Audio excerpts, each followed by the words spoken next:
What are you drawing there? What is that? Ghosts? This one? Yeah. And a hat for some reason. Yes. It's because it's October. What's the heck got to do with October? Look, who cares? It's complete and total randomness. That's what we're about here on this channel. Welcome once again to Learn Math with me, Brian Sapinski, and Brianna is back once again for week 2 of 5th grade math.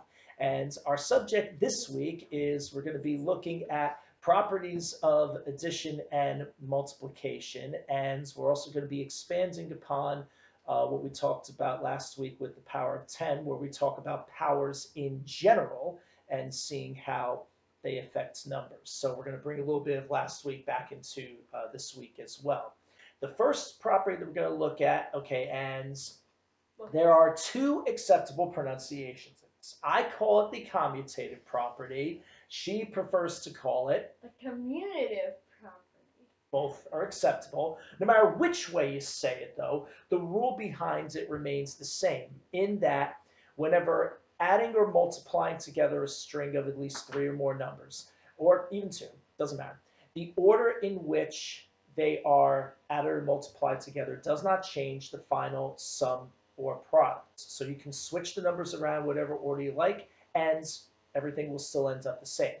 So to give an example of that, let's try with addition first. Let's say you are adding together the following numbers: 17, 25, and 43. Now, if we add those in the order that has been established here in this example, so first you would have 17 plus 25 as we go down the line, that would give you what?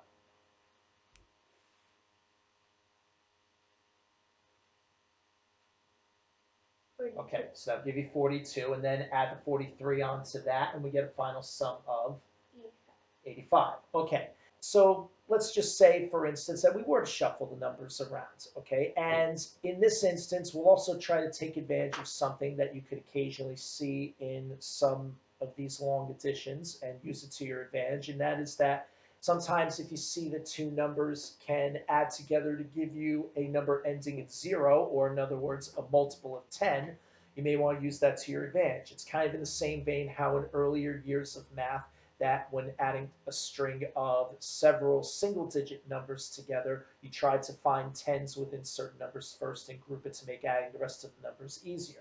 So with the way these 3 numbers read right now, which 2 of these 3 numbers could we add together and get a multiple of 10? 17 and 43. Okay, so let's suppose then that we shuffle the numbers around where we move the 43 next to the 17, put the 25 over at the ends, and now we'll add them in that order down the line. So adding the 17 and the 43, that would give us what number ending in 0? 60. That would give you 60, then plus the 25 for still a total of 85. Still 85. And you see, again, kind of a little simpler with the ones places, because 0 plus 5 plus 0 with anything is still going to be the same number. So we'd see that. So hey, we're even getting the 0 property of addition into, or as you're more specifically learning, and not just the 0 property, you're also calling it the identity property of addition, correct? Okay, so hey, we get that in there along the way too. The next property that we want to take a look at is what is called the associative property. And okay, you wanted to explain this one, so you go ahead. Talk about it. So it's when you have like a string of numbers. Again, either constant addition or constant multiplication, Yeah, right? and there's parentheses around 2 of the numbers. And if you switch those parentheses to another group of numbers, like the answer would stay the same. So let's suppose that if we were adding this string of 3 numbers together, 18, 21, and 33. Now let's suppose first, let's say there was a parentheses around the 18 and the 21 at the beginning. Okay. So if we did that, okay, we add those numbers together first as dictated by the parentheses, and that gives us a sum of, okay, 39. Then when we add the 33 waiting on the outside to that, that gives us 72. Okay, 72 would be the final sum.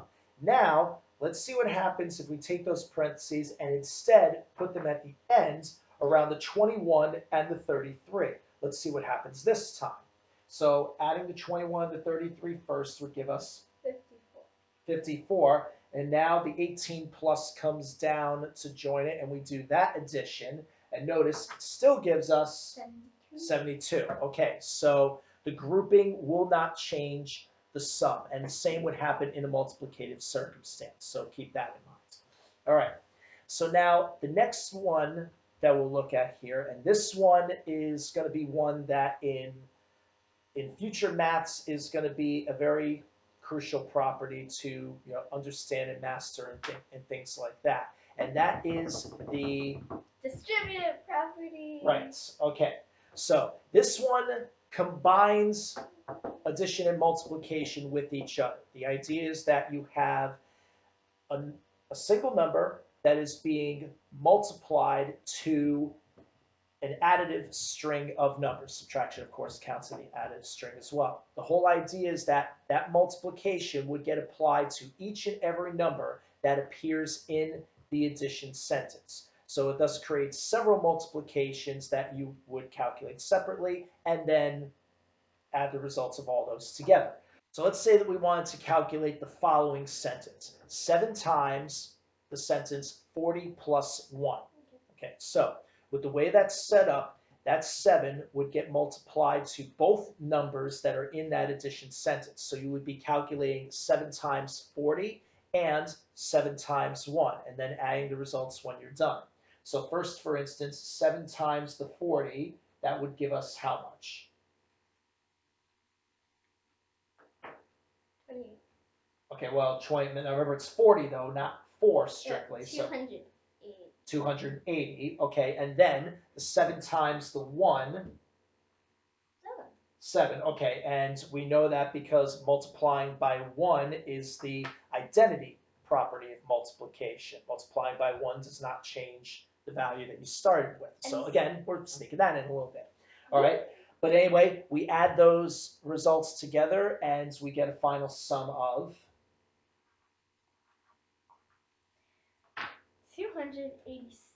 Okay, exactly. So that's how the distributive works. Now that we cover all the properties, all right, now let's come back to what we were talking about last week within the discussion of with the multiplying by 10, power of 10. The superpower of 10. Okay, sure, why not? And bring now, let's expand upon it a little bit more, because last week we were just strictly talking about times 10 dividing by 10, which causes the movement forward and back within zeros. But let's say we expand that 10 a little bit more and do several multiplications of 10. Now we're going to start to get into the general concept of powers and exponents. So in general first, okay, with an exponent, all right, now that represents the number that you always see hovering over a larger number, which is referred to as the base. The idea is that the exponent indicates like how many times you multiply the base. Over and over again, right? It's a repeated multiplication. So that it's like basically a shorthand. So let's say we're calculating, let's say the multiplication is 16 times 10 to the second power. So what that essentially means is that the 16 is getting multiplied by 2 10s back to back. My teacher taught us that like if you're ever doing like a number times. Right, no, again, go on. To the, yeah, that's how many zeros you give it. So since it's the second power of 10, you give there will be two zeros. Okay, so and that makes sense because 10 to the second power, 10 times 10 would be 100, which contains 2 zeros. So that fits the definition. So 16 times 10 to the second would give you 1,600. 1,600. Now what if it was 16 times 10 to the third? 16,000. Okay, and 16 times 10 to the fourth? 160,000. Right, with 4 zeros there.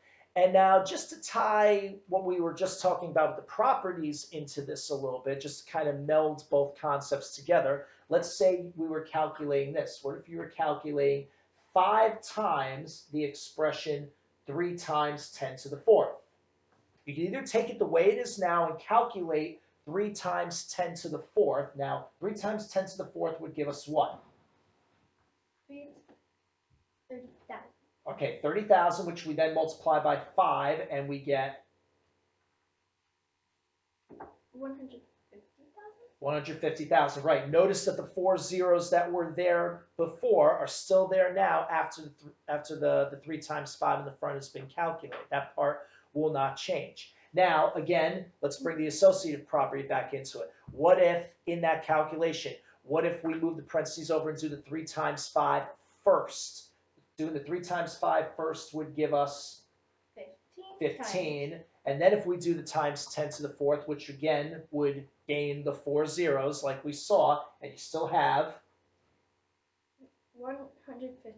150,000. So you can see how you can set aside the power of 10 to do it at any particular point in the process. Now, I want to do a couple more questions with this last type of problem, but let's have a little more fun with it. No, not the lightning round this time. Okay, instead, we've been talking about the power of 10. In last week's video, we alluded a little bit to the to the game show from the late 2000s that Drew Carey did. So let's play the power of 10 a little bit here, okay? I borrowed a couple. Okay, here's what I did. In researching the old episodes, I took a couple of the questions that they legitimately asked on the show. Okay, I know I'm asking questions from 2007, 12 years old. I know, just don't say anything. And I'm only anyway, 10. But it's first time. It's new for her. Anyway, but it doesn't matter. Okay, yes. We're having fun. Yes, That's all that matters. Exactly. Okay, all right. So here, I'll ask you the question under the same rules that the contestant had to answer ever. Based on the answer that actually came up, I'm gonna use the numbers a little bit from that answer, and we'll do another one of these problems just to have fun and just mix what we're doing along the way. Okay, so here's the first question, and if you're hearing this question for the first time, play along too, okay? I purposely picked a couple of school-based questions from the episodes that I researched, okay? All right, first question is, all right, we asked Americans, when you were in school, do you wish that you had studied harder or partied harder? Ooh. And the ultimate question is, and I'm going to give you a 40-point spread just as the contestant had. What percentage of Americans said that back in school they wish they had studied harder rather than partied harder? So, in a 40-point spread, what do you think the answer is? Give me your 40-point range. Between 32 and 60. Well, give me a 40-point spread. That's a 30.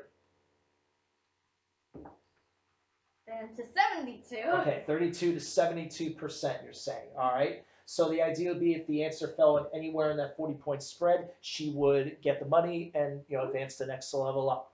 And the correct answer, I'm not even going to try to duplicate the graphics on this, so I'm just going to pop the answer up right there. 75%. No! You were just a little out of the range. So if this were the real game, you'd have been eliminated. But we're just playing for fun, so who cares? Anyway, but now let's take that actual answer here and here solve this question for me. 7 times 5 times 10 to the 4th power. Wait. 7 times 5 times 10 to the 4th power. And she gets the correct answer. 350,000. Yes. All right. Okay. We got time for one more question, so we'll do one more here. Okay. Now this one is a 30-point spread for this question. Okay, because this was a level 2 question they did. All right. In general, in life, who tends to be meaner? Teenage boys or teenage girls? Okay, you're only 10 right now, but you're eventually going to have to understand. Well, here's the question. What percentage of Americans said that in general in life, teenage girls are meaner than teenage boys? Well, it depends on the person, but... Oh, of course. What's your peak? Your peak is... 83. You're saying 83 to 53. Okay, so we got that there. There's all right. already some drama starting in my school. Yeah, so, and you can only imagine then with high school, okay? But like I said, you just keep your head about you, okay? Yes. Of course. All right. And the correct answer is 62. She did score. All right. Yikes. So you got that one there. All right. Okay. And now one more time, let's take the numbers from that one. Give me 6 times 2 times 10 to the 3rd. Again, put the parentheses around either the beginning pair or the end pair you want in terms of the associative property, and you get 12,000. 12,000 is it? Yes. Okay. So nice in there. So we got to have a little different gaming fun in there and still, perform the math that we need. And we covered, again, both ends of the spectrum between the properties, between the powers of 10. We got it all in there, all nice and tied, neat in a bow. And with that, we can end this video. So we thank you for joining us as Brianna is back to draw. Oh, you're drawing the thumbs up again and stuff like that and things like you did on the board last week. Well, you guys know what to do. You know what she's trying to imply. Like, share, subscribe to this channel. Help any. Give this to There it anybody. is. Okay, can you get that down? Come on. And of course, if you want some extra material from me to further your practice, please email me at brian.sapinski@gmail.com. Be more than happy to help you out. And we will see you next week for more 5th grade math shenanigans. Who knows what she'll pull next week. We'll see you. Take care. Goodbye. She sinks away into oblivion.